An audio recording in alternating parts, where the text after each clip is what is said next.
गणतंत्र दिवस पर पहली बार भारतीय सेना की रीमाउंट और वेटनरी कोर यानी आरवीसी की एक खास एनिमल कॉन्टिंजेंट ने इस परेड में हिस्सा लिया, जिसे हिम योद्धा कहा जाता है। साइलेंट वॉरियर्स के नाम से मशहूर ये जानवर उन स्थानों पर काम करते हैं, उन मुश्किल जगहों पर काम करते हैं जहां कई बार हमारे देश के सैनिक और मशीनें भी काम नहीं कर पाती।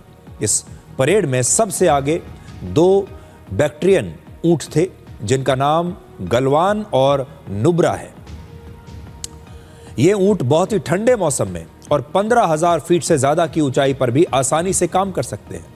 ये 200 किलोग्राम तक का वजन उठा सकते हैं और बहुत ही कम पानी और कम भोजन में लंबी दूरी तय कर सकते हैं।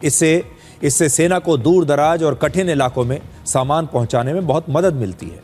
इस परेड में लद्दाख की दुर्लभ और स्वदेशी नस्ल की 4 ज़ंस्कार पोनीज भी थी, जो घोड़े की ही एक प्रजाति होती है, बिल्कुल घोड़े के जैसी दिखती है और आकार में छोटी होने के बावजूद इनमें जबरदस्त ताकत और सहन शक्ति होती है। ये पोनी -40 डिग्री तापमान में भी बहुत आसानी से 70 किलो से ज्यादा वजन उठा सकती है और 18,000 फीट की ऊंचाई पर भी ये आसानी से काम कर सकती हैं।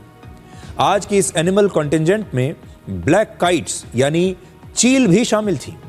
ये चील अवैध ड्रोन्स को हवा में ही पहचानने, उन्हें पकड़ने और नीचे गिराने में सक्षम है। देखिए आप, बड़ी खास बात है आपके लिए, ये जो चील आप देख रहे हैं ये ड्रोन्स को पहचान भी लेती है और उन्हें मार गिराती है। लाइन ऑफ कंट्रोल पर निगरानी रखने के लिए और दुश्मन के ड्रोन्स को हवा में ही नष्ट करने के लिए इन्हें बहुत खास तौर से ट्रेन किया जाता है, प्रशिक्षित किया जाता है। और आज की इस खास परेड में भारतीय नस्ल के 10 कुत्ते भी शामिल थे, जिन्हें सेना ने बहुत खास ट्रेनिंग दी है। इस परेड में सियाचिन और लद्दाख में बॉर्डर की रक्षा करने वाले सैनिक भी शामिल थे और सेना के ये जवान बुलेट प्रूफ जैकेट, कैमरे और जीपीएस जैसे आधुनिक उपकरणों से लैस थे।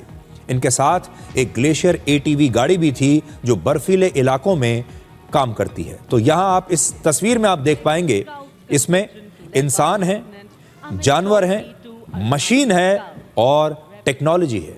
और इसीलिए मैं आपको ये कह रहा हूं, ये जो तस्वीरें हैं ये बहुत ही अद्भुत तस्वीरें हैं।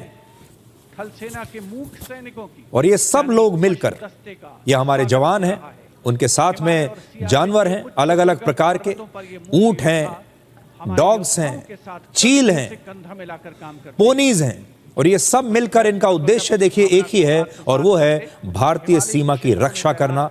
ये इंसान और जानवर दोनों मिलकर आपकी और हमारी रक्षा करते हैं और इनका साथ देती है टेक्नोलॉजी और इनका साथ देते हैं मशीनें। तो कितना शानदार कॉम्बिनेशन आपको देखने को मिल रहा है। इंसान, जानवर, मशीन और टेक्नोलॉजी, सब कुछ एक साथ।